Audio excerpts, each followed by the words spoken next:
Bismillahirrahmanirrahim. Assalamualaikum warahmatullahi wabarakatuh. Waalaikumsalam warahmatullahi wabarakatuh. Alhamdulillahilladzi arsala rasulahu bil huda wa dinil haqq liyudhhirahu 'ala dini kullihi walau karihal musyrikun.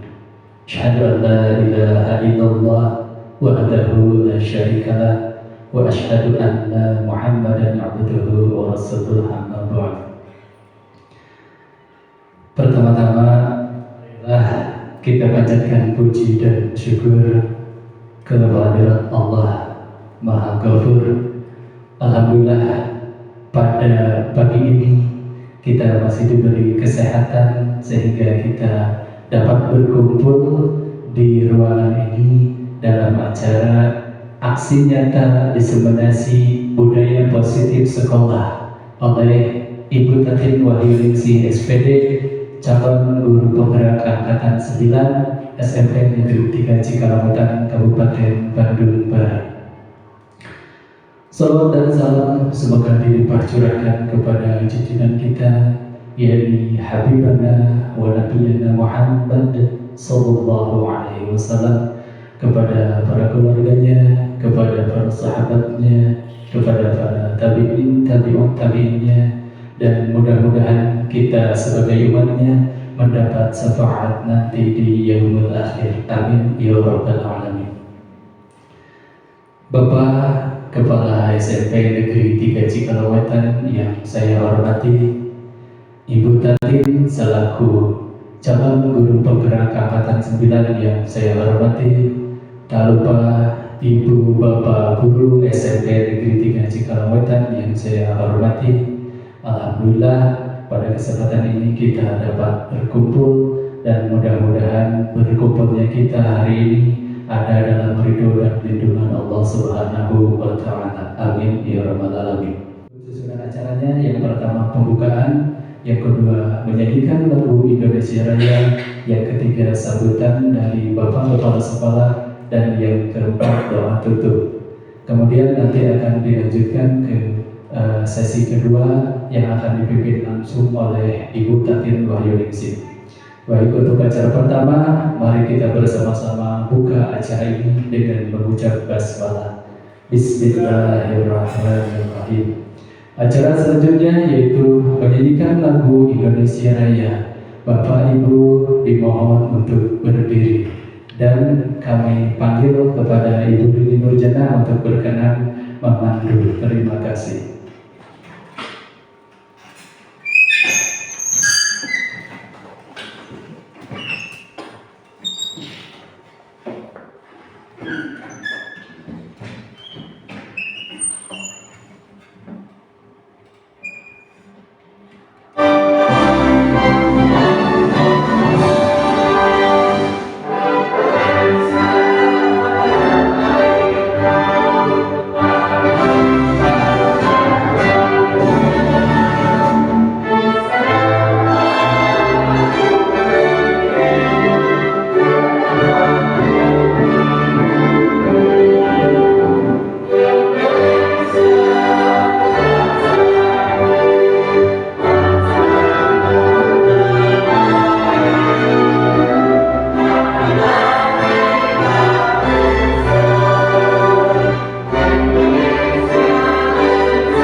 Ibu Bapak dipersilakan untuk duduk kembali. Dan ucapkan terima kasih kepada Ibu Rini Nurjani. Acara yang ketiga, sambutan dari Bapak Kepala Sekolah. Untuk itu kepada yang terhormat Bapak Ahmad Kuswana SPDPD untuk dipersilakan untuk menyampaikan sambutannya. Bismillahirrahmanirrahim. Assalamualaikum warahmatullahi wabarakatuh. Alhamdulillahillazi amaina binikmatil iman wal islam. Asyhadu an la ilaha illallah wahdahu la syarika lah wa asyhadu anna Muhammadan abduhu wa rasuluh.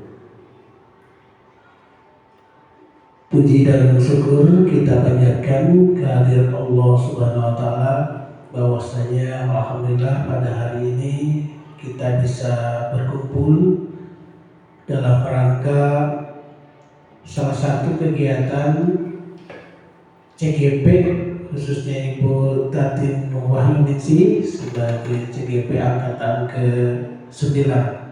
Salah satunya adalah kegiatan aksi nyata desiminasi budaya positif sekolah. Saya sebagai kepala sekolah merasa bangga yang pertama kepada Bu Tatin yang sudah melaksanakan tahapan-tahapan CGP dengan baik sesuai dengan tahapan yang telah ditentukan. Kemudian juga Bapak Ibu guru yang lain yang ikut mendukung, ikut mensukseskan kegiatan acara ini. Saya ucapkan terima kasih sekali lagi. Selanjutnya nanti dari Bu Tatin ada hal-hal yang mungkin baru buat kita, khususnya pada Bapak Ibu yang belum masuk atau ikut serta CGP. Ini adalah salah satu program yang memang sangat dibutuhkan untuk kemajuan sekolah kita. Nanti kita simak, kita dengarkan, kita laksanakan, kita implementasikan dalam kegiatan belajar mengajar di sekolah kita di SMP Negeri 3 Cikalongwetan.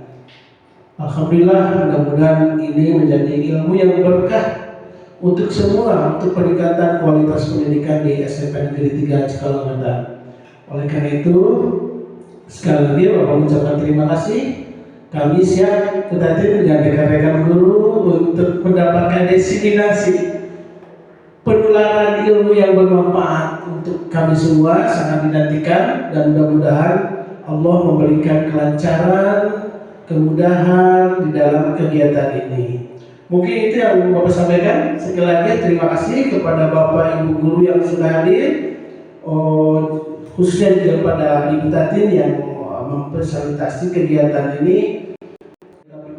Assalamualaikum warahmatullahi wabarakatuh. Kami ucapkan terima kasih kepada Bapak Kepala SMP Negeri 3 Cikalongwetan yang telah menyampaikan sambutannya. Selanjutnya acara yang keempat yaitu doa tutup.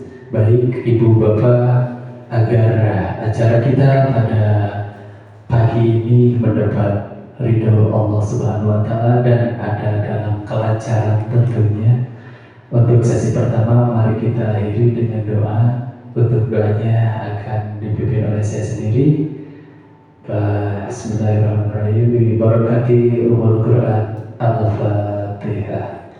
A'udzubillahi minasyaitonir rajim. Bismillahirrahmanirrahim. Alhamdulillahirabbil alamin. Ar-Rahmanir-Rahim. Iyyaka na'budu wa iyyaka nasta'in. Ihdinas siratal mustaqim. Shiratal ladzina an'amta 'alaihim ghairil maghdubi 'alaihim. Alhamdulillah, untuk sesi pertama sudah kita laksanakan. Saya sebagai pembawa acara di sesi pertama mengucapkan terima kasih atas kehadiran Ibu Bapak dan mohon maaf atas segala kesalahan yang saya sampaikan. Billahi taufiq wal hidayah. Assalamualaikum warahmatullahi wabarakatuh. Untuk acara inti atau acara sesi 2, saya persilahkan Ibu Tatin untuk mengendalikan acara sepenuhnya. Haturkan salam bahagia Bapak Ibu guru hebat SMP Negeri 3 Cikalong Wetan. Salam sejahtera untuk kita semua. Diseminasi budaya positif sekolah. Baik. Nah, ini ternyata tujuan pendidikan. Saya yakin bahwa Bapak Ibu sudah paham terkait tujuan pendidikan menurut Ki Hajar Dewantara, bahwa kita sebagai pendidik atau guru itu hanya menuntun segala kodrat yang ada pada anak-anak.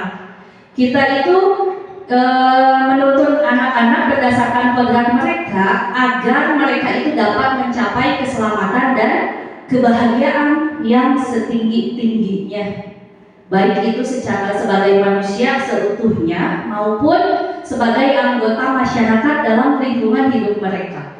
Kemudian bahwa maka dari itu seorang pendidik atau kita sebagai guru itu hanya bisa menuntun tumbuh anak-anak dari kekuatan kodrat yang dimiliki oleh anak-anak. Kita hanya bisa memperbaiki lakunya, bukan dasarnya.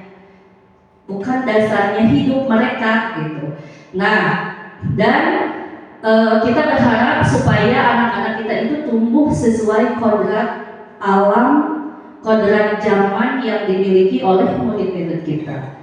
Selanjutnya, nah, budaya positif. Sebelum dilanjutkan, mungkin saya yakin Bapak Ibu guru hebat di sini mengetahui yang namanya budaya positif.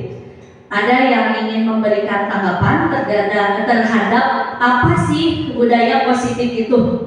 Ada yang ingin berpendapat, boleh? Pak Agus? Budaya positif. Mangga Pak Agus. Budaya positif itu apa menurut Pak Agus? Budaya positif menurut pandangan saya, budaya itu kan kebiasaan yang biasa dilakukan, sementara positif itu berarti merujuk ke hal-hal yang baik. Mungkin untuk budaya positif ini menurut pandangan saya kegiatan yang rutin dilakukan dan kegiatan tersebut tentunya mengarah atau merujuk ke hal yang baik. Mungkin itu pandangan saya. Ya, betul sekali. Yang lainnya ada yang ingin berpendapat? Mangga, Bapak Ibu yang lainnya? Adakah? Ada yang ingin berpendapat budaya positif? Sudah cukup? Bapak ada? Ada. Oh iya, mangga.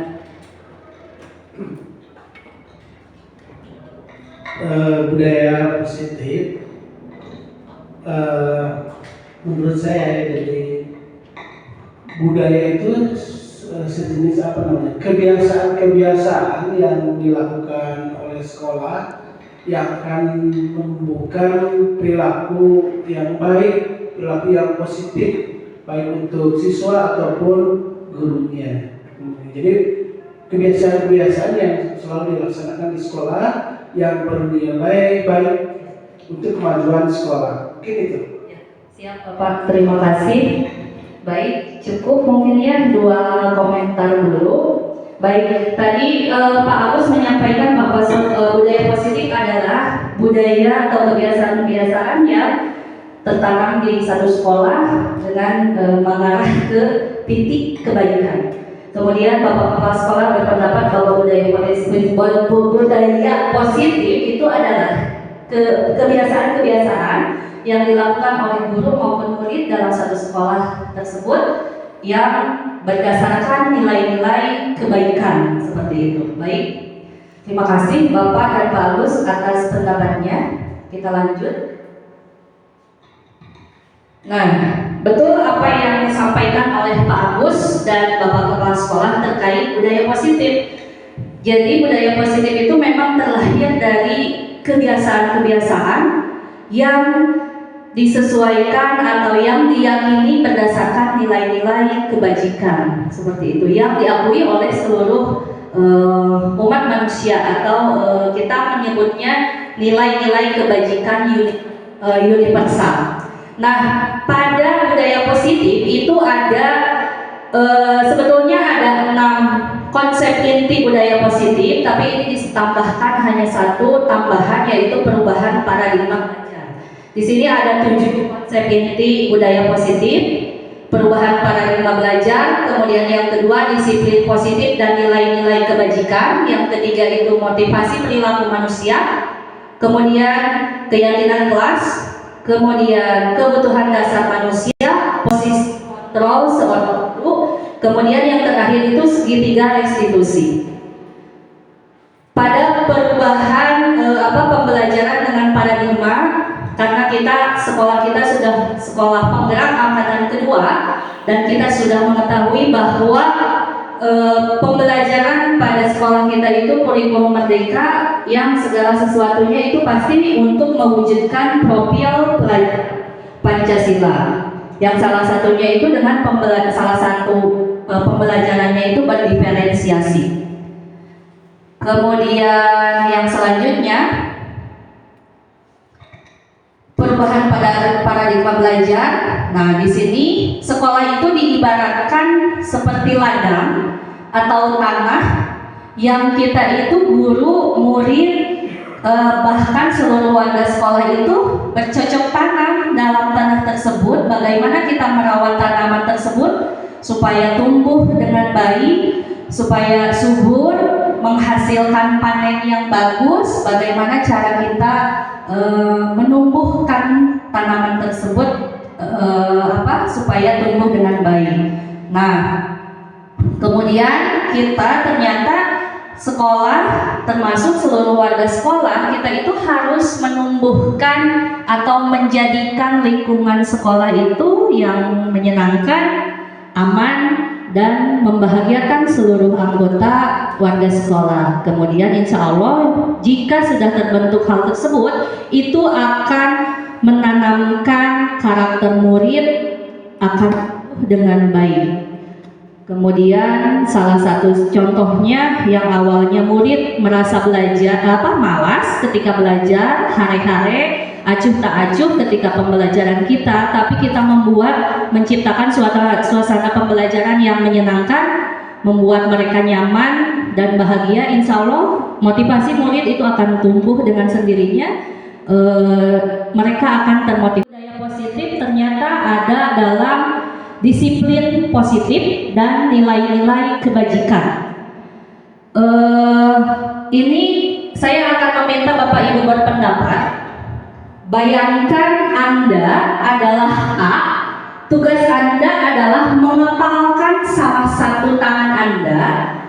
Coba Anda bayangkan bahwa Anda menyimpan sesuatu yang sangat berharga di kepalan tersebut. Kemudian Anda menjaga benda tersebut sekuat tenaga. Kemudian karena Anda itu menganggap kepalan ini adalah hal yang sangat penting menurut Anda. Kemudian tugas B, rekan Anda mencoba dengan segala cara untuk membuka kepalan tangan Anda. Teman Anda itu membujuk, merayu, memaksa, menghardik untuk membuka kepalan ini dengan berbagai cara. Rekan Anda itu merayu untuk membuka kepalan tangan Anda. Kemudian untuk pertanyaan, apakah Anda akan membuka kepalan Anda? Apa alasannya? Apakah Anda akan tetap menutup kepalan Anda dan apa alasannya kira-kira? Baik, siap Bapak Ibu ya? Bayangkan Bapak Ibu semua itu mengepal tangan, dan ini adalah hal yang sangat berharga. Apa yang akan Bapak Ibu lakukan terhadap kepalan tersebut? Apakah ingin membukanya karena banyak bujuk rayuan dari rekan Anda, atau Anda akan tetap mengepalkan tangan Anda? Ada yang ingin berpendapat? Boleh? 1, 2 orang? Boleh, Bu Rini, Mangga. Baik, pertanyaannya adalah apakah Anda akan membuka kepalan tangan Anda sedangkan itu sangat berharga untuk Anda? Dan jawaban saya adalah tidak. Karena alasan saya adalah karena itu sesuatu hal yang sangat berharga untuk saya, dan saya tidak akan membuat orang lain tahu meskipun mereka membujuk saya. Gitu. Siap ya. Untuk pertanyaan ketiga nanti. Ada lagi yang ingin berpendapat? Bu Nur Aini, ada yang mau? Boleh? Silahkan. Buka aja Bu. Ya, kalau saya untuk saya sama ya, karena di situ posisi sebagai A, berarti saya harus mempertahankan apa yang harus saya jaga, dan itu memang hal yang penting. Jadi saya tidak akan membuka kepala tangan saya, apapun alasannya, apapun godaannya. Ya. Kalau ada rekan membujuk dengan 1 miliar, ya sudah duka Bu Nur, mau nggak? Enggak, itu memang hal yang sangat penting Iya, buat siap. saya. Tetap ya mengepalkan. Kemudian ada? Stop. Boleh kemudian enggak?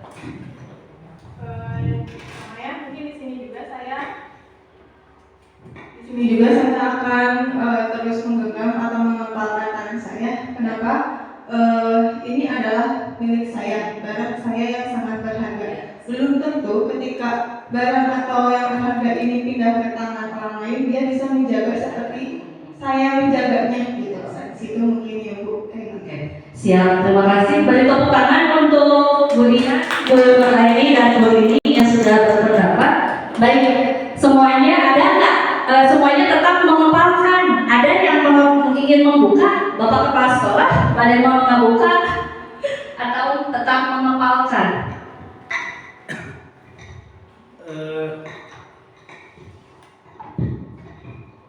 Untuk membuka atau mengepal ini tergantung dari apa yang saya kepalnya. Yang saya kepal ini berharga sekali buat saya. Tetapi ketika ada orang lain, ketika ada orang lain yang bukan membujuk istilahnya, menyarankan, buka saja itu Pak, apa yang saya pegang itu. Nah, terkadang saya suka menghargai pendapat orang lain. Mungkin orang lain tersebut sayang pada saya. Mungkin apa yang saya lakukan menurut saya benar, belum tentu kata orang lain salah, benar atau mungkin bisa salah gitu. Nah, makanya saya lihat dulu siapa orangnya siapa, orangnya itu memang bisa dipercaya, bisa mengubah hidup saya, bisa menjadi lebih baik. Ya mungkin buka saja. Mudah-mudahan lebih ada hal yang berguna. Mungkin saya seperti itu, akhirnya membuka saran dari yang lain dan sebagainya. Baik. Terima kasih Bapak-bapak sekolah. Sekali lagi boleh beri tepuk tangan untuk kita semua. Ya, terima kasih ya. Bu Rini berpendapat tetap karena ini hal yang sangat penting untuk Bu Rini. Kemudian Bu Nur Aini juga sama, ini hal yang sangat penting untuk saya, tetap harus dijaga. Kemudian Bu Dian tetap akan mengepal karena jika kita membuka dan memberikan ke orang lain belum tentu ini terjaga seperti yang Bu Dian jaga. Kemudian Bapak-bapak sekolah, saya ada dua pilihan. Yang pertama tetap mengepal, tapi jika di sekelilingnya ketika Bapak Kepala Sekolah ingin membuka itu akan dibukakan. Terlihat kondisional dari sekitarnya, dipercaya atau tidak percaya terhadap apa yang dikepal oleh Bapak, seperti itu ya. Baik, berarti dalam kegiatan ini kira-kira siapa nih yang mempunyai posisi kontrol dalam membuka maupun menutup kepalan tangan? Kira-kira seperti apa? Berarti siapa yang punya posisi kontrol untuk mengepalkan tangan? Berarti siapa? Siapa? Berarti diri kita sendiri. Posisi kontrol seorang guru ataupun manusia, Dr. William Glasser itu berpendapat dalam kontrol teori yang kemudian berkembang dinamakan choice theory yang meluluskan beberapa miskonsepsi dalam teori kontrol. Ada 4. Ternyata yang pertama, ilusi guru mengontrol murid seperti itu. Kemudian ilusi bahwa semua penguatan positif efektif dan bermanfaat. Betul, seperti itu ya. Kemudian yang ketiga, ilusi bahwa kritik dan membuat orang yang merasa bersalah dapat menguatkan karakter. Ternyata ketika saya mengalami proses pelatihan PBP ini, ada beberapa yang tersentuh pada hati saya. Biasanya seperti itu ya, supaya anak nurut, keluarkanlah kata-kata sakti kita supaya anak itu merasa bersalah. Kata-kata mungkin seperti itu ya. Kemudian yang terakhir, ilusi bahwa orang dewasa itu memiliki hak memaksa. Biasanya seperti itu ya. Nah, orang dewasa itu rata-rata saya itu benar, saya yang paling benar bahwa itu untuk kebaikan semuanya, atau kita sebagai guru memaksa anak untuk kamu membersihkan kelas, kamu disiplin, kamu memakai seragam yang rapi. Itu semata-mata memaksa anak untuk menumbuhkan karakter disiplin, biasanya seperti itu. Ternyata ini adalah teori miskonsepsi dalam kontrol seorang manusia. Kemudian, nah ini disiplin positif. Bagaimana seorang bisa berubah dari paradigma stimulus respon kepada teori kontrol. Disiplin positif. Nah, tadi budaya positif. Nah, sekarang kita disiplin. Kira-kira saya yakin semua bapak ibu guru hebat di sini tahu yang namanya disiplin. Kira-kira apa sih yang terbayang oleh kita dalam kata disiplin? Ada yang ingin berkomentar, Pak Agus? Disiplin itu mungkin dirangkum menjadi hidup sesuai aturan. Itu mungkin kita hidup dalam aturan. Mungkin itu saja. Siap, terima kasih Pak Agus. Disiplin itu mengikuti atau sesuai dengan aturan yang berlaku, seperti itu mungkin ya. Ada lagi yang lain? Disiplin. Kalau tidak ada, kita lanjut. Seperti apa sih disiplin itu ya? Nah, betul apa yang Bu Eni dan Pak Agus sampaikan. Ternyata kita sebagian besar orang mengetahui bahwa disiplin itu pasti tertib nih, pasti teratur, kepatuhan terhadap peraturan. Kemudian disiplin juga sering dihubungkan dengan hukuman. Jika ada anak yang tidak disiplin, pasti ada yang dihukum. Disiplin positif ini tidak harus ternyata memberi hukuman, tapi justru itu adalah salah satu alternatif terakhir. Ini teori disiplin atau kata disiplin berdasarkan Diane Gosar dalam bukunya Restructuring School Discipline. Pada tahun 2021 ternyata disiplin itu berasal dari kata Latin disiplina, yaitu belajar, dan seterusnya ya. Kemudian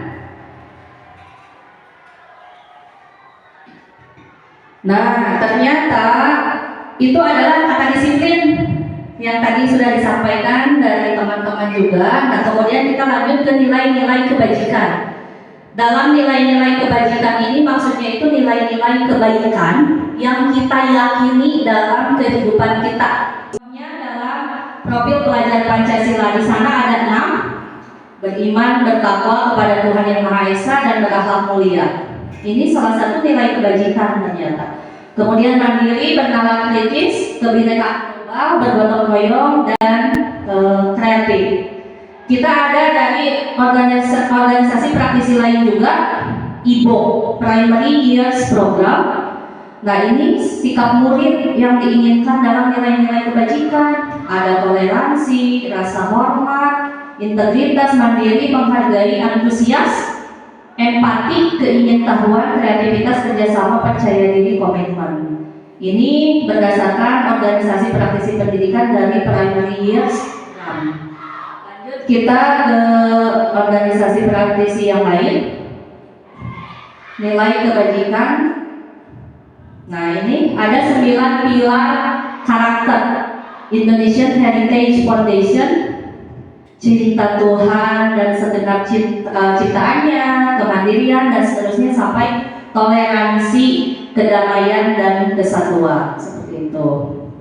Kemudian ada lagi nilai-nilai kebajikan menurut organisasi The Seven Essential Virtues, building moral intelligence, empati, suara hati, kontrol diri. Nah, ternyata dalam budaya positif sekolah kita itu ternyata ada motivasi perilaku manusia yang harus kita pelajari.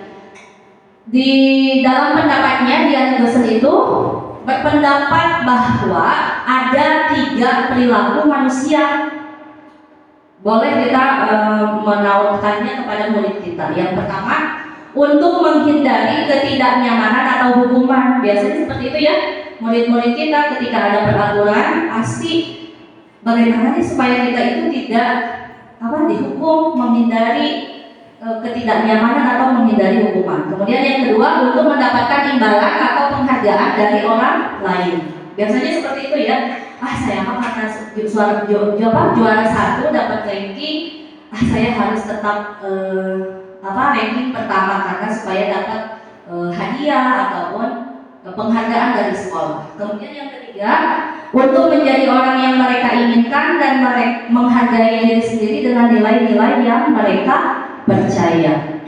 Maksud nilai-nilai yang mereka percaya itu nilai-nilai kebajikan universal yang tadi ya. Karena setiap orang memiliki kepercayaan nilai kebajikan yang berbeda.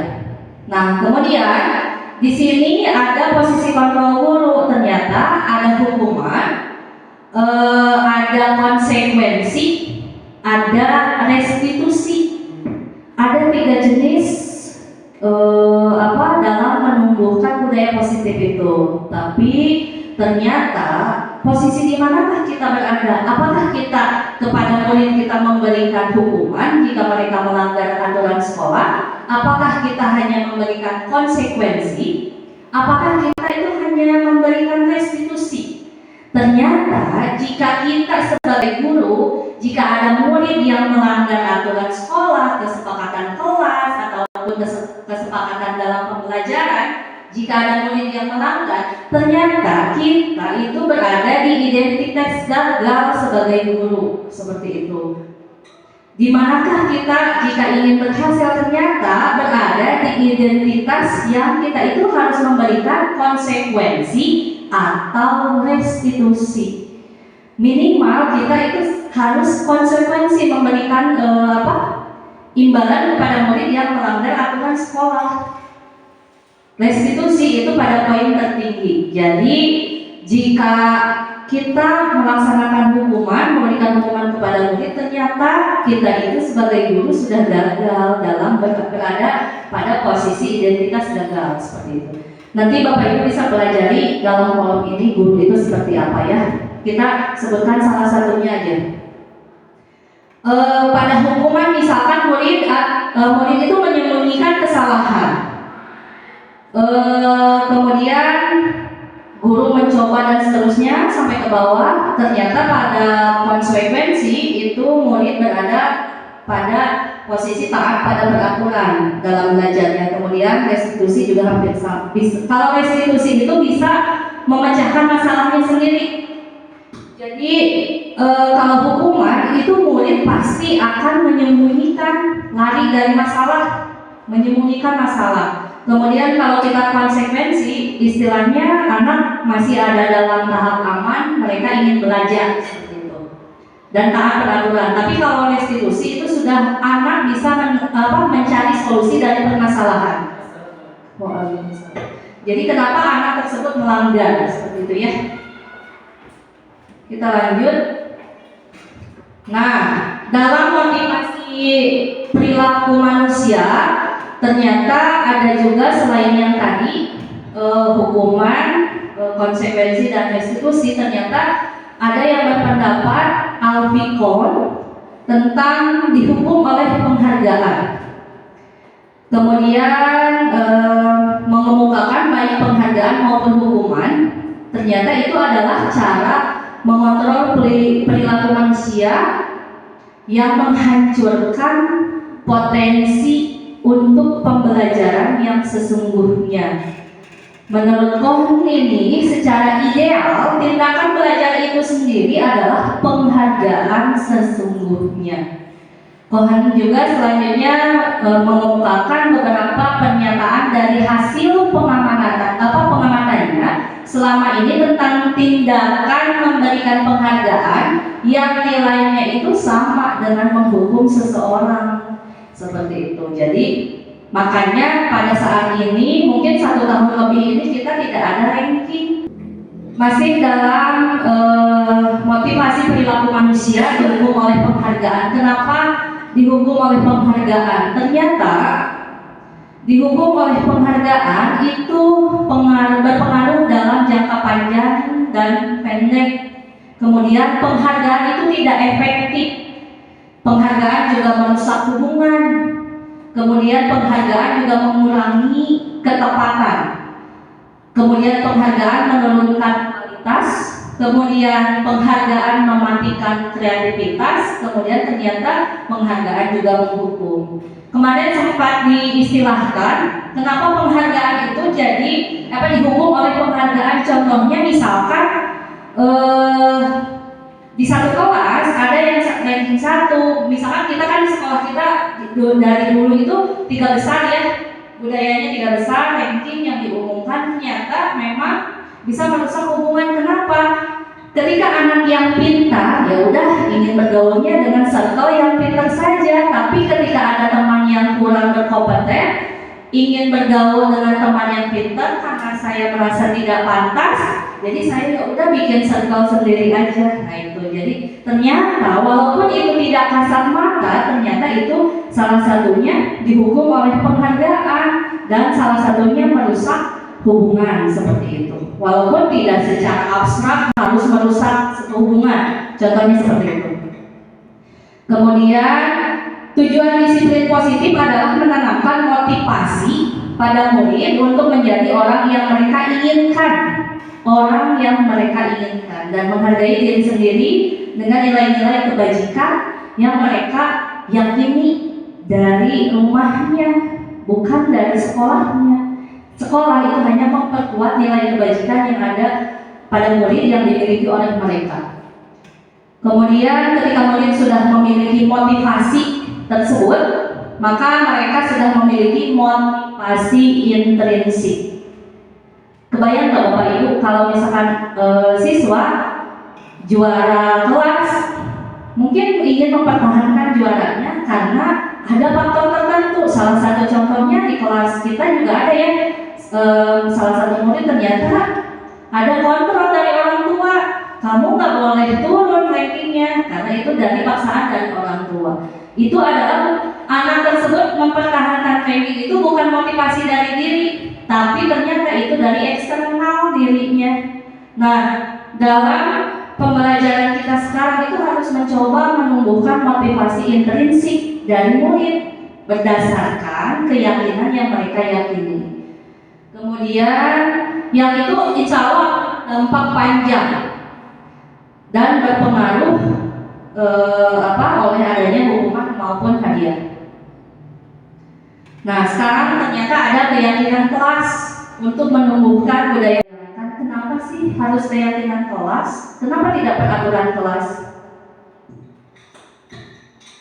Ada yang bisa ini? Bapak makan.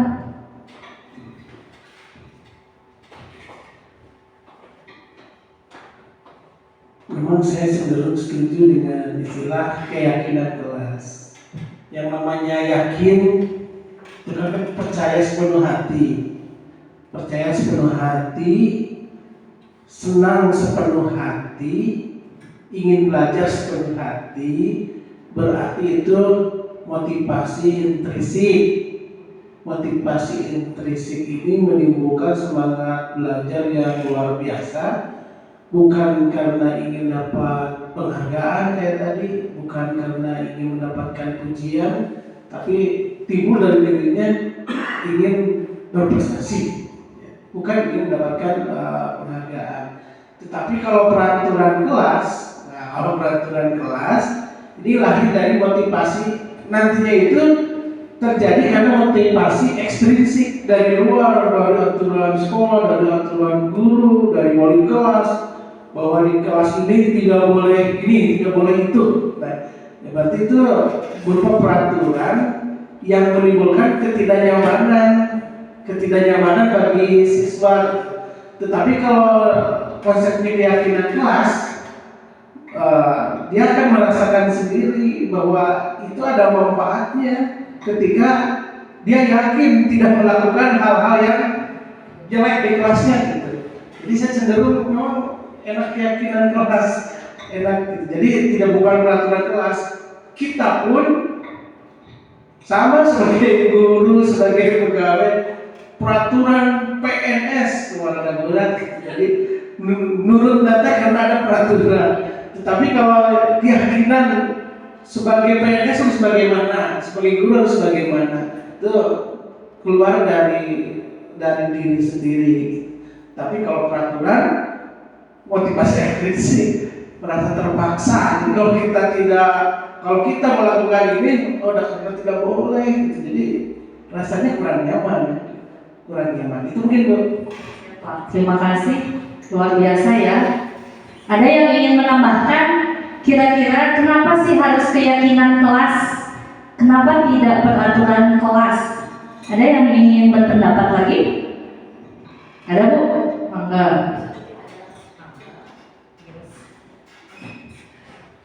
Menambahkan dari UKS, memang kalau kita tidak yakin kalau peraturan itu bisa diubah, anak-anak itu peraturan begini, tapi kalau yakin mereka akan bisa. Iya, jadi bisa lagi. Jadi dengan penuh keyakinan dalam diri, pasti yakin dan bisa melaksanakan segala aturan, mungkin seperti itu ya. Ada lagi yang ingin berpendapat? Ada? Boleh. Pada Bu Siti dulu. Badan yang mulai ya? Oke. Ladies first. Bu Siti, mangga. Kenapa keyakinan kelas? Kenapa tidak peraturan kelas? Saya menambahkan dari paparan Bapak Kepala Sekolah, kalau keyakinan kelas itu kesadaran diri. Jika kita tidak melakukannya, saya merasa dosa gitu ya. Tapi kalau peraturan kelas, kalau peminta kan tinggal membantu mah, kalau nggak kelihatan sama orang lain mah bisa melanggar itu. Mungkin itu seperti itu. Baik, terima kasih. Pak Dwi langsung? Boleh, Pak Dwi langsung ya, nanti disimpulkan. Kalau peraturan biasanya cenderung dengan paksaan. Ya. Gitu, paksaan sehingga si anak kebanyakan ketakutan, jadi bukan dari kesadaran diri. Kalau keyakinan kelas itu biasanya dari kesadaran diri, gitu. Menurut saya begitu. Siap. Terima kasih Pak Dwi, luar biasa, keren. Bapak Ibu masih ingat tepuk salut? Masih ingat? Boleh tepuk salut dulu? Boleh? Tepuk salut. Salut. Baik, terima kasih. Tepuk salutnya untuk kita semua ya. Untuk Bapak Kepala Sekolah, Bu Siti, Pak Dwi dan Bu Eni. Terima kasih. Betul sekali yang disampaikan oleh Bapak Kepala Sekolah, Bu Eni, kemudian Bu Siti dan Pak Dwi. Ternyata kenapa keyakinan kelas? Ternyata keyakinan kelas itu berdasarkan dari diri sendiri. Ketika kita sudah yakin ini adalah betul, ini adalah aturannya betul sesuai dengan yang kita yakini, insya Allah motivasi intrinsik itu lahir. Tapi yang tadi Pak Kepala Sekolah sampaikan dan Pak Dwi sampaikan, kemudian Bu Siti sampaikan bahwa yang namanya peraturan itu mengikat, memaksa untuk melakukan hal tersebut. Karena apa? Akan lahirnya tadi yang Bu Siti sampaikan, ketika gurunya nggak ada nih, kita langgar aturan itu. nggak akan terlihat oleh bapak ibu guru kalau mengotori kelas, mengotori sampah karena bapak ibu gurunya nggak ada, dilanggar. Itu adalah peraturan kelas yang mengikat. Jadi anak membersihkan kelas, anak belajar dengan semangat, anak berdoa itu tidak terlahir dari motivasi intrinsik, tapi jika anak sudah yakin akan lahirlah keyakinan nilai-nilai kebajikan itu. Seperti yang tadi Bapak Kepala Sekolah sampaikan, akan timbul motivasi intrinsik jika kita sudah yakin yang Bu Eni sampaikan. Jika kita sudah yakin, kita akan bisa melaksanakannya dengan baik sesuai dengan kepercayaan nilai-nilai kebajikan yang kita miliki dari rumah, dari sekolah, dari lingkungan kita. Itu ya Bapak Ibu. Nah, keyakinan kelas itu seperti apa? Keyakinan kelas itu harus bersifat abstrak, harus jelas dari peraturannya, lebih rinci, konkret, tidak mengada-ngada, tidak menghayal. Kemudian keyakinan kelas itu berupa pernyataan-pernyataan universal yang disepakati bersama. Kemudian pernyataan keyakinan kelas itu senantiasa dibuat dalam bentuk kata positif. Contoh, jangan membuang sampah di kelas. Itu kalimat positif bukan? Bukan, karena ada jangan dilarang, tidak boleh, itu jangan dimasukkan ke dalam pernyataan keyakinan kelas. Kita harus merubah dalam kalimat positif. Misal, jangan membuang sampah sembarangan. Berarti kita harus kalimat positifnya seperti apa? Nah, buanglah sampah pada tempatnya, membuang sampah pada tempatnya, seperti itu. Ya, paham ya sampai di sana Bapak Ibu? Next, kita pernyataan keyakinan kelas senantiasa dibentuk dalam bentuk positif. Sudah tadi keyakinan kelas hendaknya tidak terlalu banyak. Saya mau bikin keyakinan kelas 20 poin. Meh bagus, meh tinggal ke kepala sekolah. Wow, keren, banyak nih inovasinya. Ternyata tidak boleh terlalu banyak, sehingga mudah. Kenapa harus? Karena harus mudah diingat, mudah dipahami oleh seluruh warga kelasnya. Kemudian keyakinan kelas sebaiknya sesuatu yang dapat diterapkan dalam lingkungan tersebut, yang dapat dilaksanakan dalam kelas tersebut. Tidak boleh mengada-ngada, harus sesuai dengan kondisi kelasnya. Kemudian seluruh warga kelas hendaknya ikut berkontribusi dalam pembuatan keyakinan kelas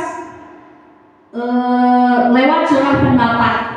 Jadi Bapak Ibu guru dengan muridnya itu harus saling berkomunikasi dalam mencurahkan pendapat mereka.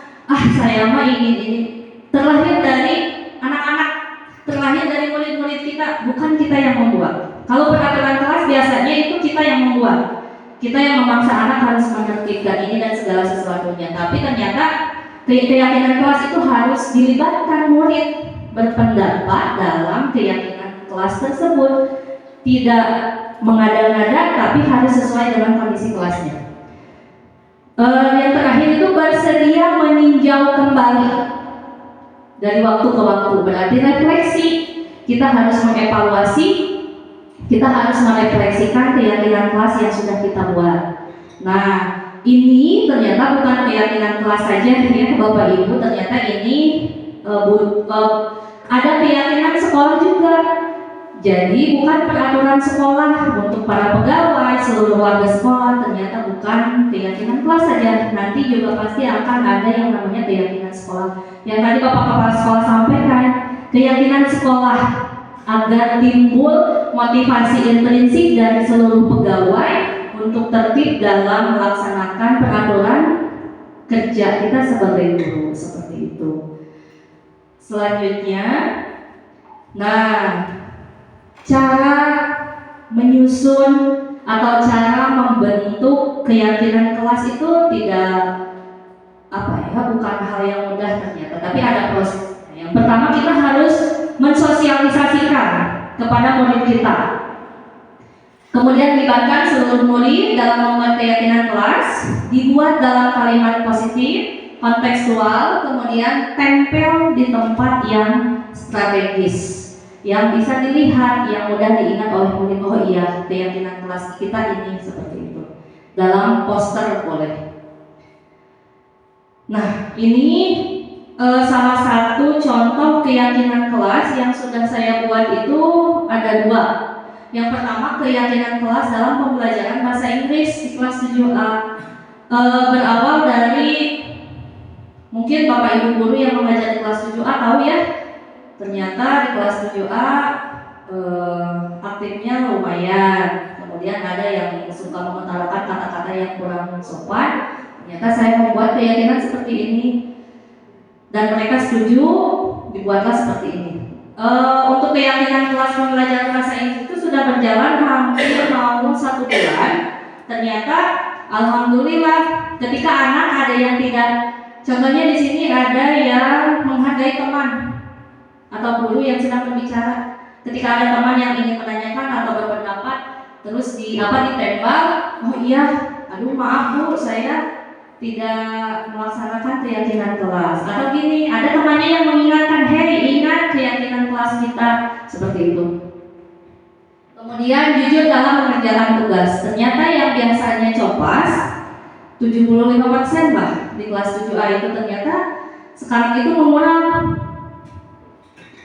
Kemudian ini yang di kelas pembelajaran bahasa Inggris kelas 7A. Untuk keyakinan kelas yang diwali kelas oleh saya 9A itu baru dibuat kemarin karena dengan berbagai waktu. Nah ini yang sudah dibuat oleh kelas 9A. Saya di sana mencoba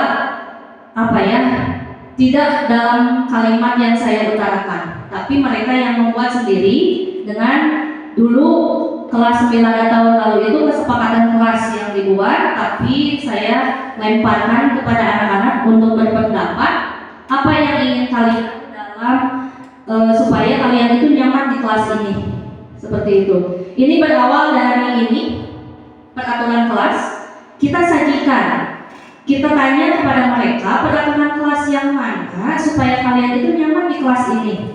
Mereka silahkan berpendapat. Ada yang sampai mengeluarkan kalimat seperti ini. Jangan membuang sampah sembarangan. Kalau membuang sampah sembarangan akan didenda 100 juta dalam kalimat seperti itu. Ada murid yang seperti itu. Mereka berantusias menuangkan dalam kalimat peraturan kelas yang mereka inginkan. Bebas apapun yang mereka inginkan ya. Kemudian lanjut kita ke kalimat positif. Ajak anak untuk membuat kalimat positifnya. Misalkan tadi jangan membuang sampah. Kalau membuang sampah didenda 100 juta, adanya seperti itu. Kita bantu bimbing mereka untuk membuat kalimat positifnya. Berarti keluarlah tadi, buanglah sampah pada tempatnya dan seterusnya ya, yang disepakati bersama. Jangan lupa untuk ditanyakan kepada anak inginnya seperti apa. Kemudian yang ketiga tahapannya itu ada tampak seperti, ada tidak tampak seperti. Jika anak membuang sampah pada tempatnya akan terlihat seperti apa? Jika anak tidak membuang sampah akan terlihat seperti apa? Seperti itu. Dalam kalimat yang mereka buat sendiri. Jadi mereka akan, oh iya, kalau saya membuang sampah akan terlihat rapi, buang sampah pada tempatnya dan tidak ada sampah di kelas. Tapi kalau saya tidak membuang sampah, ternyata kelas kita akan kotor dan seterusnya. Kemudian selanjutnya ada tabel Y. Y di sini ada yang terlihat, ada yang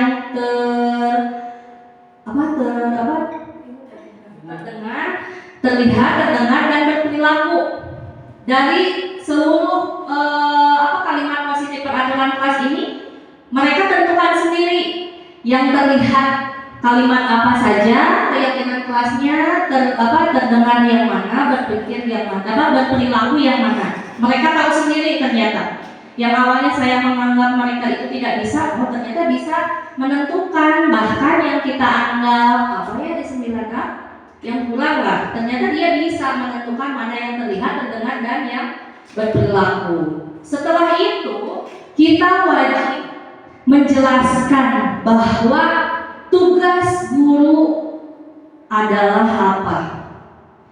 Dengan keyakinan kelas yang dibuat ya. Misalkan katakanlah kita 10 keyakinan kelas. Kemarin kelas 9 itu membuat 12 keyakinan kelas. Nah, diutarakan, dipendapatkan mana saja yang tugas guru. Guru itu tugasnya seperti apa? Guru itu hanya mengajar, mendidik, dan seterusnya. Guru tugasnya bukan apa? Guru bukan tugasnya itu membantu murid dalam membereskan sepatu, membersihkan kelas ternyata. Nah, ajukan juga kepada murid kita. Murid tugasnya apa? Belajar, membereskan sampah yang ada di kelas, terus menyimpan barang yang ada di kelas pada tempatnya. Ternyata mereka tahu. Murid tugasnya bukan apa? Melanggar, Bu. Membuang sampah, Bu. Berbicara tidak sopan, Bu. Ternyata mereka tahu, sadar akan hal tersebut. Berarti murid kita itu sudah punya keyakinan dalam diri mereka, nilai-nilai kebajikan yang sudah dimiliki ternyata. Ini yang sudah dibuat. Kemudian, nah ini salah satu prosesnya, mereka antusias ternyata, liwe 1, 2, dan 3 seterusnya. Ini proses yang kita buat kemarin. Sebetulnya ada videonya ya, tapi waktunya mungkin kita lanjut saja. Ada videonya, fullnya, tapi nanti di share saja ketika saya sudah buat di link YouTube-nya saja. Baik, nah itu tadi keyakinan kelas ya. Berarti sudah 4 nih budaya positif. Yang pertama, diulang lagi, perubahan paradigma pembelajaran kita yang baru. Yang kedua, disiplin positif, nilai-nilai kebajikan. Kemudian yang ketiga, motivasi perilaku manusia. Kemudian yang keempat, keyakinan kelas atau keyakinan sekolah. Kemudian yang kelima itu kebutuhan dasar manusia. Ternyata dalam membuat budaya positif itu banyak, bukan satu hal saja.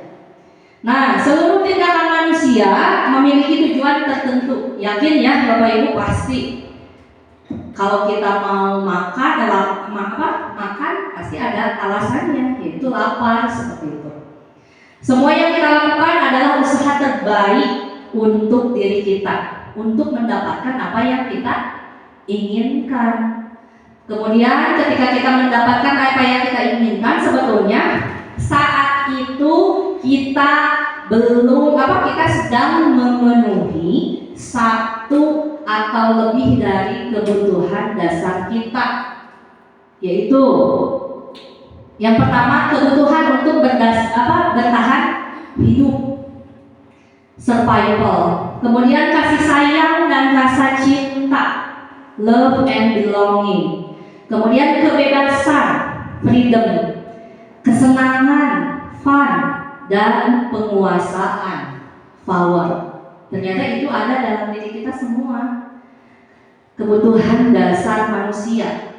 Ketika seorang murid melakukan suatu perbuatan yang bertentangan dengan nilai-nilai kebajikannya atau melanggar peraturan, hal itu sebetulnya bukan pelanggaran. Ternyata ada hal-hal yang mereka itu gagal dalam memenuhi kebutuhan mereka. Jadi bukan mereka itu melanggar, tapi ternyata ada nilai-nilai kebajikan yang gagal dalam diri mereka untuk memenuhi kebutuhan dasar yang ini. Yang 5 ini ternyata anak ketika gagal dalam suatu melanggar peraturan dan seterusnya. Kita lanjut lagi. Nah, ini ya diibaratkan seperti ini. Yang paling berperan itu ini, bertahan hidup. Ada kasih sayang dan rasa cinta, kemudian rasa diterima, kemudian kebebasan, kesenangan, dan penguasaan. Ibaratkan ini kebutuhan dasar manusia, seluruh manusia, baik guru maupun murid. Selanjutnya, nah ini posisi kontrol. Tadi kebutuhan dasar manusia ya, ada 5. Nah, sekarang dua terakhir posisi kontrol seorang guru ataupun seorang manusia. Menurut Diani Gosen, 5 posisi kontrol restitusi. Yang pertama itu penghukum, pembuat orang merasa bersalah, kemudian ada teman, kita itu sebagai posisinya sebagai pemantau, kemudian ada juga manager. Ini 5 posisi kontrol sebagai seorang guru lah, katakanlah kita sebagai seorang guru. Baik. Ini ada contoh video tentang posisi kontrol seorang guru terhadap muridnya dari 5 posisi tadi. Yang pertama apa?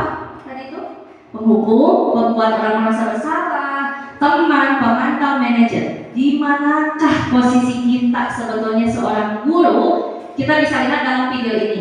Bapak Ibu bisa lihat videonya, simak dengan baik. Ternyata kita bisa menentukan diri kita sebagai seorang guru terhadap murid kita itu berada di posisi mana. Ya, boleh ditonton.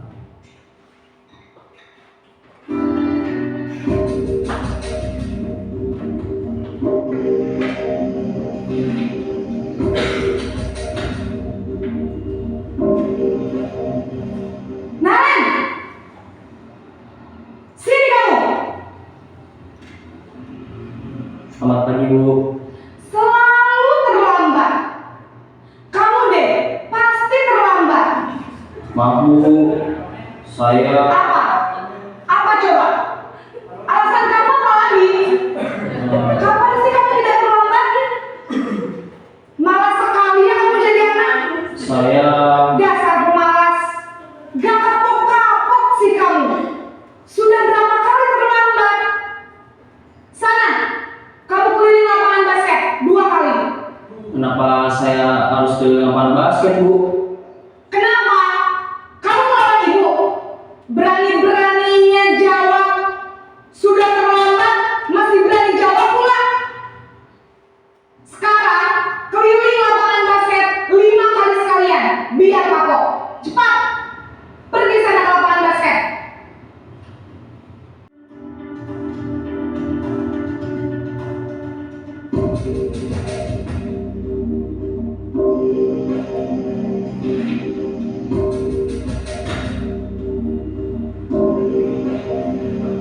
Naren!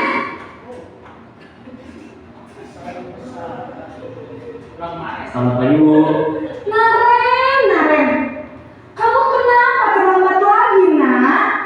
Ya Tuhan, Naren, kamu senang ya bikin ibu susah ya? Kalau kamu terlambat lagi, nanti ibu yang ditegur Pak Kepala Sekolah, nak. Disangka ibu tidak bisa membina kamu. Duh, gimana ini? Maaf, Bu.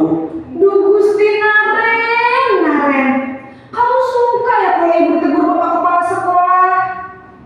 Terus, sekarang ibu harus tulis apa ini di buku absen? Ini kamu sudah sering terlambat loh. Ibu harus apa coba? Maaf, Bu. Maaf sekali. Ya sudah, lain kali jangan bikin ibu susah lagi ya nak ya. Ibu tidak akan kuat lagi kalau kamu gini terus. Bisa jantungan kalau ibu tegur Bapak Kepala Sekolah. Sana cepat ke kelas. Maaf ya, Bu. Maaf sekali.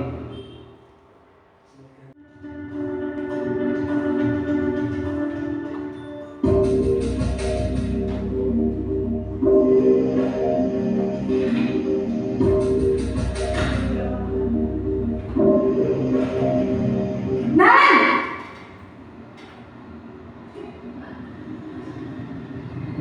Selamat pagi, Bu. Wah, sudah jam berapa ini nak? Terlambat lagi ya sayang. Iya, Bu. Habis ibu saya lupa membangunkan saya, Bu. Kamu malah menyalahkan ibu kamu. Kamu bukannya anak yang larinya paling kencang. Kok terlambat sih? Iya, Bu. Saya memang terlambat bangun tadi. Jadi biarpun saya lari kencang, tetap nggak kekejar, Bu. Ya sudah sana. Nanti lain kali larinya lebih kencang lagi ya. biar gak terlambat lagi. Bikin seneng ibu, demi ibu. Bisa kan? Bisa lah Bu. Ya sudah, sana masuk kelas. Ibu beresin urusan absen kamu. Kamu ini ada-ada saja.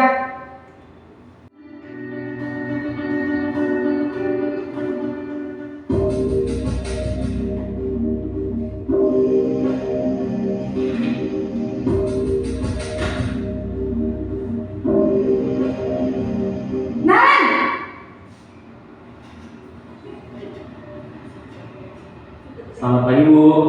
Naren, apa peraturan sekolah kita tentang jam berapa kita harus masuk sekolah, nak? Kita harus di sekolah jam 7 Bu. Iya betul, sekarang sudah jam 7.20. Naren sudah tahu konsekuensinya jika terlambat hadir. Paham Bu. Saya harus tinggal kelas pas jam istirahat selama 20 menit.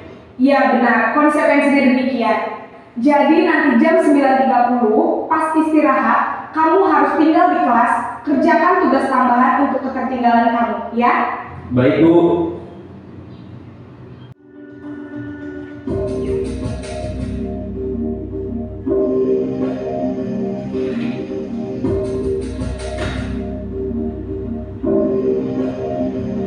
Naren!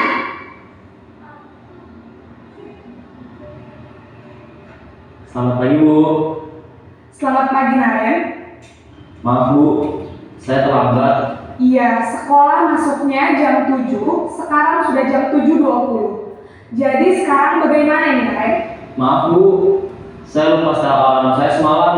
Baiklah, menurut kamu, keyakinan sekolah yang mana yang perlu kamu tingkatkan? Menghargai diri sendiri dan orang lain mungkin ya Bu. Setuju. Jadi, apakah Naren meyakini prinsip saling menghormati tersebut? Iya Bu, saya meyakininya. Apakah Naren bersedia memperbaiki masalah keterlambatan ini? Bersedia Bu. Bagaimana kamu akan memperbaiki masalah keterlambatan ini? Saya akan coba untuk tidak lupa menyetel alarm saya Bu. Baik, kalau Naren lupa menyetel alarm di rumah, ada orang yang kira-kira bisa bantu mengingatkan tidak? Ada Bu, kakak saya, Kak Emma. Ada lagi selain Kak Emma? Selain Kak Emma, ada ibu saya. Baik, jadi yang mengingatkan Naren adalah Kak Emma dan ibu kamu ya? Kira-kira akan mulai setel alarm kapan nih Naren? Setelah pulang sekolah, akan segera saya lakukan. Baik, jadi Naren akan setel alarm untuk bangun besok pagi dan akan diingatkan oleh kakak dan ibunda Naren ya. Ada lagi yang mungkin perlu dilakukan Naren agar tidak terlambat bangun lagi? Tidak ada Bu. Baik Naren, terima kasih untuk kerjasama kamu. Sekarang kamu perlu kembali ke kelas untuk belajar. Baik Bu, terima kasih. Bapak Ibu, 5 posisi kontrol seorang guru. Yang pertama itu penghukum. Ternyata saya sempat tercengang ketika penghukum. Ternyata itu akan menimbulkan murid kita menendam pada kita, marah kepada kita. Yang paling serem itu ya dendam kepada kita. Itu posisi seorang penghukum. Kemudian yang kedua itu tadi membuat orang merasa bersalah. Di sini guru itu hanya melantunkan kalimat yang nyaman, santun, ramah, tapi kalimat yang kita ajukan itu membuat anak merasa, saya yang paling merasa bersalah dalam ini. Saya tadi si ibu gurunya menyatakan bahwa kamu itu nggak kasihan apa sama ibu, nanti ibu ditegur oleh kepala sekolah, inilah itulah. Jadi anak, iya ya si ibu teh pasti ini mau dihukum kepala sekolah karena kesalahan saya. Jadi anak yang merasa bersalah di sana. Jadi itu pembuat merasa bersalah. Kemudian teman itu dengan kalimat yang nyaman, anak-anak tidak tertekan. Tapi yang harus kita bawahi di sini, kita guru sebagai teman ternyata hanya mengingatkan bahwa itu adalah salah. Misalkan sudah sampai di sana, Beda dengan pemantau.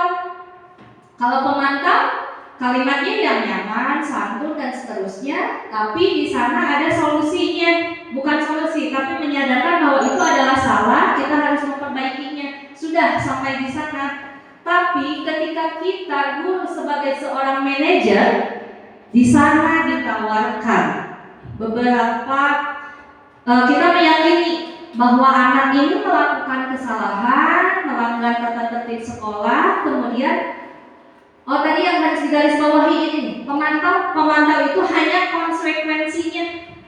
Anak melanggar tadi kesiangan, kemudian ada konsekuensi anak yang harus dilakukan. Apa tadi teh? Istirahat, harus ada tambahan yang harus dikerjakan. Konsekuensi. Pada posisi pemantau, guru itu hanya memberikan konsekuensi. Sedangkan yang diinginkan itu adalah harus adanya restitusi. Restitusi itu apa? Berada pada posisi manajer. Guru melakukan dialog, menstabilkan identitas bahwa yang dilakukan si Naren itu adalah salah, tidak datang tepat waktu. Kemudian ditanyakan tindakan yang salahnya apa? Datang telat atau datang tidak tepat waktu, kesiangan. Kemudian menanyakan keyakinan. Sudah yakin apa yang dilakukan Naren itu betul? Ternyata bukan. Harus ada solusi supaya Naren itu tidak mengulangi kesalahan kesiangannya itu. Dengan cara apa? Itu harus guru itu sampai ada solusinya. Solusinya bukan hanya dalam kalimat saja, ternyata kita itu harus menanyakan solusinya di rumahnya gimana. Ada ibu, ada kakak yang bisa membangunkan si Naren selain menyetel alarm seperti itu. Itu yang diharapkan pada posisi paling tinggi itu memang manajer. Tapi kemarin sempat mengikuti beberapa diskusi bahwa minimal kita guru berada pada posisi teman atau pemantau. Lebih bagus dan perfect itu ada di manajer. Minimal kita ada di. Ini adalah yang terakhir dalam membuat atau mewujudkan budaya positif sekolah, yaitu segitiga restitusi. Segitiga restitusi. Mungkin Bapak Ibu ada yang sebelumnya sudah mengetahui nggak sih kalau hukuman, konsekuen itu kita sudah tahu ya. Tapi saya juga melihat kata restitusi ini hal yang baru untuk saya. Apakah Bapak Ibu yang lainnya sudah mengetahui restitusi? Apakah baru pertama mendengar? Baru? Ada yang sudah mendengar sebelumnya? Restitusi? Bapak pernah mendengar restitusi sebelumnya? Restitusi pernah mendengar, tapi bukan di konteks yang ini. Oke, pernah ternyata Bapak kepala sekolah pernah mendengar restitusi, tapi bukan dalam konteks ini. Betul. Tapi kalau saya baru pertama kali ketika melewati pelatihan CGP ini, Pak Agus, Bu Amel, ada yang pernah mendengar restitusi? Baru pertama. Yang lainnya sama, Bu Dia? Sama. Pak Dwi? Bu Delia? Sama ya? Bu Nur? Bu Eni? Nah ternyata sama ya. Saya juga sama mengenal restitusi ini selama pelatihan ini. Ternyata kita seorang harus punya restitusi. Restitusi itu apa? Ini proses menciptakan sesuatu bagi muridnya untuk memperbaiki kesalahan mereka, sehingga mereka itu bisa kembali kepada kelompoknya dengan karakter yang kuat. Contoh misalkan anak melakukan satu kesalahan, kita membimbing mereka meyakini dengan penuh semangat kepada murid kita bahwa dia bisa merubah kesalahan itu, sehingga ketika anak kembali kepada lingkungannya itu tidak merasa paling bersalah dalam dirinya, tapi mereka bisa utuh kembali dengan keyakinan yang mereka yakini. Bisa dipahami nggak Bapak Ibu sampai sana? Bisa ya? Jadi anak ketika melakukan suatu kesalahan tidak pas kembali ke rumah, ke lingkungan temannya, tidak merasa, Mami, kamu sudah dipanggil sama guru, kenapa, salahnya, melakukan salahnya dan sebagainya, mereka pasti terintimidasi. Tapi ketika mereka kembali lagi ke teman, ke orang tua mereka, iya saya melakukan kesalahan, tapi saya harus memperbaiki dengan baik oleh saya ke depannya. Tidak merasa down ketika disalahkan. Kemudian restitusi juga adalah proses kolaboratif yang mengajarkan murid untuk mencari solusi untuk masalah dan membantu murid berpikir tentang orang seperti apa mereka yang diinginkan oleh mereka dan bagaimana mereka itu harus memperlakukan orang lain. Jadi restitusi ini membuat murid atau membantu murid mereka itu harus menjadi orang yang seperti apa dan memperlakukan seseorang seperti apa. Itu restitusi. Nah sekarang segitiga restitusi itu apa? Segitiga restitusi adalah suatu proses dialog yang dilakukan oleh guru atau orang tua dalam menghadapi murid untuk menciptakan, mewujudkan murid yang mandiri dan bertanggung jawab terhadap masalah yang dihadapi. Jadi proses dialog yang dilakukan oleh guru menciptakan, mewujudkan murid yang mandiri dan bertanggung jawab dalam permasalahan yang dihadapi. Segitiga restitusi ini ada 3 sisi. Yang pertama ini menstabilkan identitas. Apa itu menstabilkan identitas?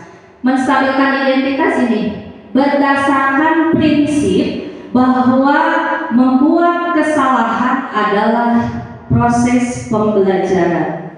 Semua orang, kita harus menekankan sebagai guru dalam menstabilkan identitas bahwa kita manusia adalah tempatnya salah yang melakukan suatu kesalahan, tapi itu adalah proses untuk pembelajaran bagi dirinya. Seperti itu.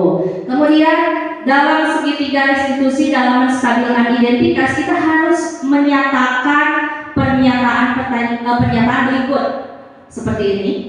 Berbuat salah itu tidak apa-apa nak, atau misalkan tidak ada manusia yang sempurna di dunia ini. Kemudian kita harus menyatakan kepada murid, saya juga pernah melakukan kesalahan seperti itu. Kita bisa menyelesaikan masalah ini dan seterusnya. Ini yang harus kita sampaikan dalam pernyataan kita ketika kita menjadi guru yang melakukan segitiga restitusi dalam satu permasalahan murid. Selanjutnya, yang kedua itu validasi tindakan yang salah. Apa itu? Berdasarkan prinsip setiap perilaku berupaya memenuhi kebutuhannya. Jadi ketika anak melakukan kesalahan, pasti itu mereka memenuhi kebutuhan mereka. Misalkan kita harus menanyakan pernyataan seperti ini. Padahal kamu bisa melakukan yang lebih buruk dari yang kamu lakukan ini. Kemudian kamu pasti punya alasan mengapa lakukan ini dan seterusnya. Ini harus disampaikan Bapak Ibu ketika kita melaksanakan segitiga restitusi, dialog segitiga restitusi kepada anak yang menghadapi satu masalah. Kemudian terakhir itu adalah sisi menanyakan keyakinan. Pada posisi ini, pada dialog ini, kita harus menyampaikan bahwa prinsip teori kontrol menyatakan bahwa kita pada dasarnya termotivasi secara internal. Motivasi internal, intrinsik yang kembali kepada kebajikan, nilai-nilai kebajikan yang diyakini oleh murid. Kita harus mendialogkan kepada murid, menanyakan nilai-nilai keyakinan kebajikan yang mereka yakininya apa ketika mereka datang terlambat, membuang sampah, berkata kasar, seperti itu. Kemudian kita harus menanyakan pernyataan kepada anak. Apakah kita percaya dengan percaya sebagai kelas atau keluarga, apa nilai-nilai umum yang kita sepakati? Boleh kita mengajukan ketika Bapak Ibu sudah membuat keyakinan kelas, kita harus menanyakan apakah ini sudah sesuai dengan keyakinan kelas, apakah ini sudah sesuai dengan keyakinan sekolah kita, seperti itu. Kemudian kita juga harus bayangkan kita tentang kelas yang ideal, kemudian kamu mau jadi orang yang seperti apa dengan permasalahan tersebut. Seperti itu.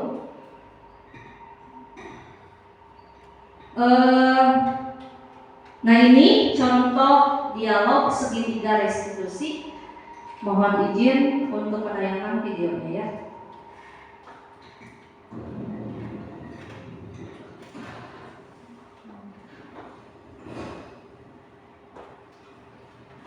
Siang Sarah. Siang Pak. Sudah lama nggak ketemu Sarah? Kenapa hari ini ada di sini? Kesel Pak, kesel banget. Masa aku dikatain tukang fitnah Pak? Ya aku marah lah. Aku balik katain Eka di depan kelas. Kesel banget. Oh begitu. Ya pasti kamu marah dan kesal. Bapak juga akan marah apabila ada yang menuduh Bapak seperti itu. Kemudian pada saat itu kamu melakukan apa? Ya saya langsung ngatain Eka lah Pak. Kesel banget. Saya bentak-bentak dia depan teman-teman lain. Oh begitu. Pasti kamu melakukan seperti itu karena suatu alasan tertentu bukan? Iyalah, masa saya diam saja Pak? Ya saya bela diri lah. Masa saya dituduh tukang fitnah? Ya wajar lah. Mempertahankan harga diri itu sesuatu yang penting buat kamu. Untung kamu tidak bertindak lebih gegabah lagi. Hanya membentak-bentak. Iya Pak. Untung saya masih bersabar dan hanya membentak saja. Sudah gemes padahal. Saya pasti bela diri lah. Ya pasti ya. Tapi kamu memilih untuk tetap bertahan dan bersabar. Kamu memilih untuk tidak berbuat lebih parah lagi kan? Iya. Nah, sekarang coba kita lihat lagi tindakan kamu yang bentak-bentak Eka di kelas. Tindakan kamu itu kira-kira sesuai dengan keyakinan kelas atau prinsip kamu tidak? Enggak lah Pak. Capek Pak jadi pemarah. Jadi keyakinan atau prinsip mana yang kurang sesuai dengan keinginan kamu? Ya, saya sebenarnya sangat menghargai orang lain. Mungkin saat itu saya menjadi emosi, jadi tidak menunjukkan sikap itu. Kamu meyakini tidak? Menghargai orang lain itu penting buat kamu. Yakinlah Pak. Iya, setuju. Kita harus saling menghargai. Namun, ada juga keyakinan yang kita sepakati yang perlu kita jalankan apabila kita sedang marah, bukan?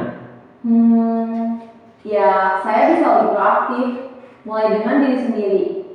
Saya bisa jadi lebih bersabar, mengambil waktu jeda untuk berpikir mau apa selanjutnya. Kira-kira kamu bersedia memperbaiki masalah ini tidak? Bersedia Pak. Kalau kamu memperbaiki masalah ini, kamu akan menjadi orang seperti apa? Saya akan menjadi orang yang bertanggung jawab kali ya Pak. Dan senantiasa proaktif. Iya, menurut kamu bagaimana rasanya menjadi orang seperti itu? Ya nyaman lah, bangga bisa bersabar dan menahan diri. Baiklah kalau begitu. Yuk kita pikirkan bagaimana memperbaiki masalah ini.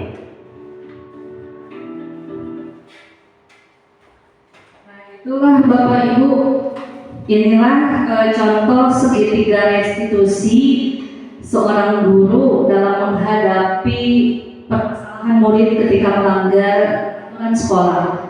Ketika dari percakapan ini atau video ini, kira-kira guru harus berada pada posisi sebagai apa dalam posisi kontrolnya? Apakah teman, apakah pembuat merasa bersalah, apakah manajer? Nah, betul. Ketika seorang guru sudah mewujudkan, menerapkan dialog segitiga restitusi ini, ternyata ideal seorang guru itu berada pada posisi kontrol sebagai manajer. Di sana guru, Bapak yang tadi menanyakan menstabilkan identitas permasalahan, kemudian menanyakan tindakan yang salahnya seperti apa dikaitkan dengan keyakinan nilai-nilai kebajikan, kemudian memvalidasi menanyakan keyakinan kelas. Itu Bapak Ibu yang diinginkan dalam membuat suatu budaya positif pada poin segitiga restitusi. Akhirnya berada pada satu lagi, minimal kita sebagai seorang guru berada pada posisi teman atau pemantau. Maksimal idealnya kita sebagai manajer yang melaksanakan segitiga restitusi ini. Mudah-mudahan saya khususnya termasuk Bapak Ibu semua yang ada di sini. Mudah-mudahan kita semua suatu saat nanti kita bisa menerapkan segitiga restitusi ini dan menjadi seorang guru yang berada pada posisi kontrol seorang manajer. Mudah-mudahan.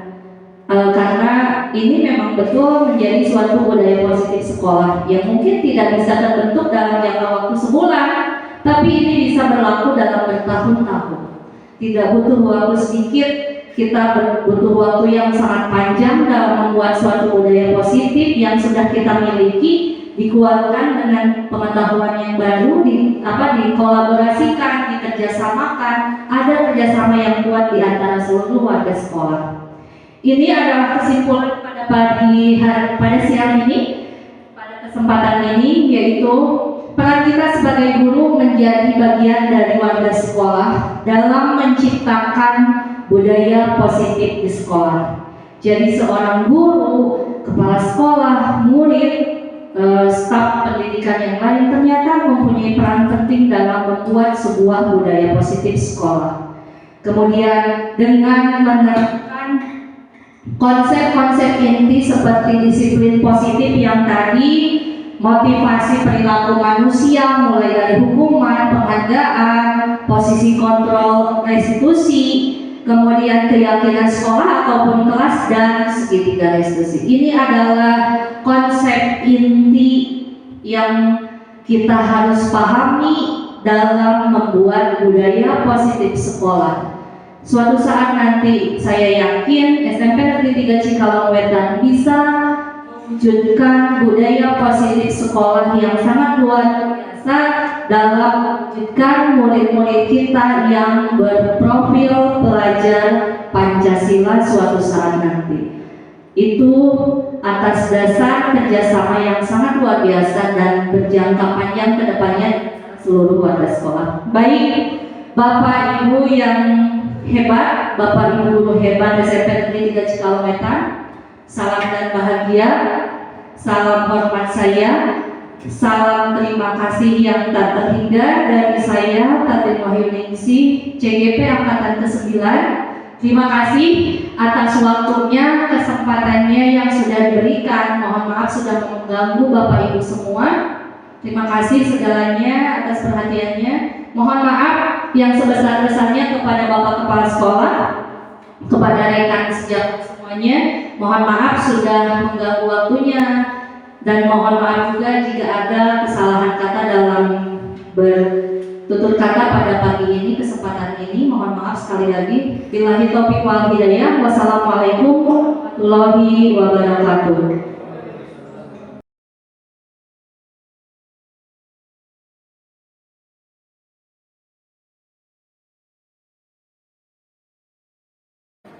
Bismillahirrahmanirrahim. Assalamualaikum warahmatullahi wabarakatuh.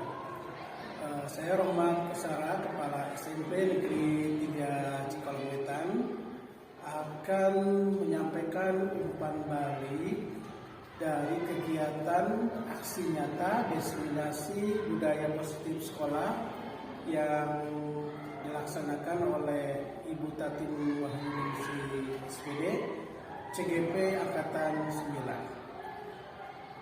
Melihat penampilan Ibu Tatin, saya kira Ibu Tatin alhamdulillah terlihat begitu percaya diri, begitu menginspirasi, sehingga apa yang disampaikan oleh beliau itu bermanfaat bagi guru-guru, di mana guru-guru mendapatkan hal-hal yang baru, terutama dalam bagaimana menangani permasalahan siswa, di mana siswa nanti akan merasa senang, tidak terpaksa. Seperti diketahui bahwa pengakuan sebagian guru itu menyatakan bahwa ketika menangani anak, Bapak Ibu guru ini berposisi sebagai kontrol. Yang namanya mengontrol nanti akan timbul beberapa hal yang kurang berkenan, diantaranya anak merasa tertekan, kemudian anak merasa terpaksa, nah sehingga mereka tidak nyaman ketika ditangani oleh Bapak Ibu guru dengan posisi sebagai kontrol. Nah, yang diberikan oleh Ibu Tatin, hal yang baru oleh Ibu Tatin itu adalah guru harus berperan berposisi sebagai manajer. Nah, dengan langkah-langkah segitiga restitusi. Nah, dengan langkah-langkah segitiga restitusi tersebut itu akan membangkitkan motivasi intrinsik dari diri siswa. Nah, sehingga siswa akan termotivasi dari dalam hati yang paling dalam untuk berubah, untuk mandiri, untuk bertanggung jawab, sehingga permasalahan yang dihadapinya dia dapat diatasi dengan aman, nyaman, dan bahagia. Nah, dengan demikian hubungan guru dengan siswa juga menjadi bahagia, nyaman, sehingga pembelajaran berjalan dengan baik. Terima kasih Bu Tatin yang sudah memberikan ilmu buat guru-guru di SMP Negeri 3 Cikalongwetan. Semangat dan terus berprestasi. Assalamualaikum warahmatullahi wabarakatuh.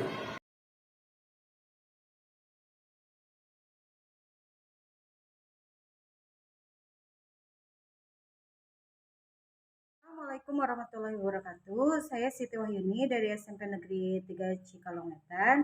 Saya mau menanggapi diseminasi mengenai budaya positif yang disampaikan oleh Ibu Tatin Wahyuningsih. Dari pemaparannya, saya mulai memahami dan mengerti budaya positif apa yang seharusnya diterapkan di sekolah. Kemudian satu hal yang menarik buat saya dari pemaparannya yaitu selama ini saya membuat peraturan kelas yang jarang sekali ditaati oleh siswa. Namun dari pemaparan yang Ibu Tatin Wahyuningsih sampaikan, bukan peraturan kelas yang seharusnya dibuat, melainkan keyakinan kelas. Dari pemaparannya juga saya sadar dan mulai memahami menjadi guru yang baik itu seperti apa. Demikian tanggapan saya mengenai diseminasi budaya positif yang disampaikan oleh Ibu Tatin Wahyuningsih hari ini. Assalamualaikum warahmatullahi wabarakatuh. Assalamualaikum warahmatullahi wabarakatuh. Saya Gus Nurdin dari SMP Negeri 3 Cikalongwetan, mau menanggapi setelah menyaksikan atau ikut bersama-sama diseminasi Ibu Tatin. Yang saya tanggapi setelah menyaksikan tayangan dari Ibu Tatin, saya merasa terbuka kembali pikiran saya dalam melaksanakan tugas sebagai seorang guru. Ternyata selama ini masih banyak kekurangan dalam diri saya dalam menjalankan tugas sebagai seorang guru atau sebagai seorang pendidik. Nah, dengan adanya diseminasi tadi sangat terbantu sekali, pikiran saya terbuka kembali, banyak hal baru yang menginspirasi saya untuk kedepannya itu harus bagaimana saya sebagai seorang guru dalam bersikap kepada para peserta didik. Mungkin itu dari saya, sekian, terima kasih. Wassalamualaikum warahmatullahi wabarakatuh.